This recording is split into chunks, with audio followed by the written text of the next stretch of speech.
Hello. आज हम बात करेंगे बच्चों को इमोशनली और मेंटली कैसे स्ट्रॉन्ग बनाया जाए। उनमें सफलता और असफलता को किस तरह से डील करना चाहिए, हम कैसे सिखाएं।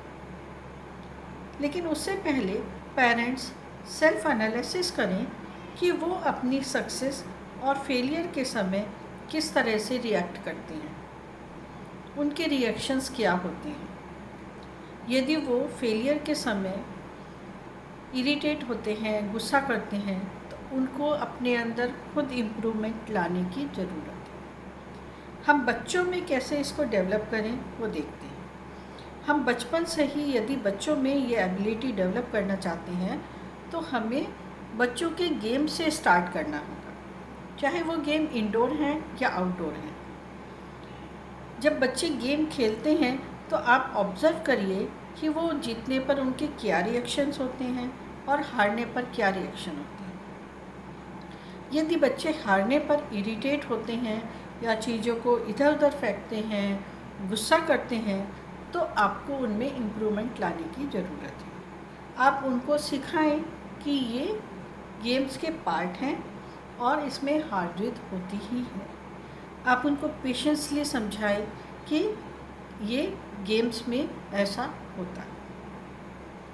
इसके बाद यदि आप देखेंगे कि जब बच्चे एग्ज़ाम्स देते हैं और उनके रिज़ल्ट्स आते हैं, तो अब यदि बच्चों का मार्क्स हाफ मार्क्स भी कम आता है या 1 मार्क कम आता है, तो बहुत से पेरेंट्स बहुत एक्साइटेड हो जाते हैं कि ये क्यों है। तो उस समय पेरेंट्स को पेशेंस रखने की ज़रूरत है।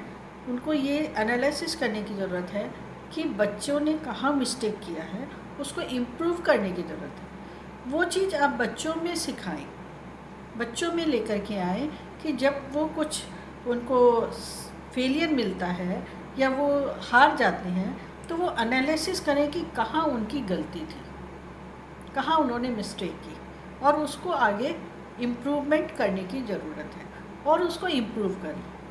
पेशेंसली उन चीज़ों को देखें और अपने अंदर इम्प्रूवमेंट लाएं।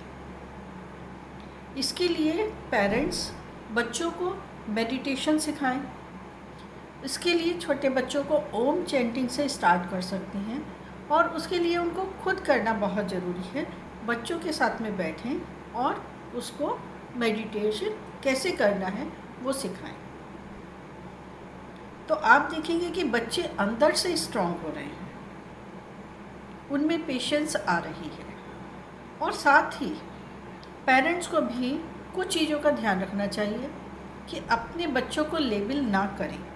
जैसे बच्चे कुछ काम नहीं कर पा रहे हैं या उसमें फ़ेल हो रहे हैं, तो उनको ऐसे ना बोलें कि आप फुलिश हो, आप ये काम नहीं कर सकते। कभी भी बच्चों को लेबल ना करें, उनको एनकरेज करें अच्छा काम करने के लिए। सेकेंड चीज़ कि वो उनको कंपेयर ना करें, दूसरे बच्चों से कंपैरिजन ना करें, जिससे बच्चों में इन्फीरियरिटी कॉम्प्लेक्स आता है, जेलेसी की फीलिंग आती है। तो हमें इन चीज़ों को अपने आप को कंट्रोल करना आना चाहिए कि हमें बच्चों को किस तरह से हैंडल करना है, किस तरह से उनको ट्रीट करना है। नेक्स्ट है कि आपको अच्छा लिसनर बनना बहुत ज़रूरी है कि जब बच्चे कोई बात आपको बोलते हैं या आपको बताते हैं या आपसे कुछ बात करना चाहते हैं, तो आप उनको सुने, पेशेंसली सुने, बीच में इंटरप्ट ना करें। और ऐसी ही हैबिट आपको बच्चों के अंदर लानी है कि जब आप कुछ बोलते हैं, बच्चों को बताते हैं, कुछ सिखाते हैं, तो उनको पेशेंसली सुनना है। उनमें लिसनिंग एबिलिटी आना भी बहुत ज़रूरी है। तो इस तरह से आप देखेंगे कि बच्चों में ये एबिलिटी डेवलप करके और बच्चे बहुत स्ट्रॉन्ग हो रहे हैं। बच्चे इमोशनली बहुत स्ट्रॉन्ग हो रहे हैं, बच्चे मेंटली बहुत स्ट्रॉन्ग बन रहे हैं कि उनके सामने कोई भी सिचुएशन आती है वो उसको अच्छे से डील कर पा रहे हैं। आई होप आपको ये वीडियो पसंद आया होगा। Thank you.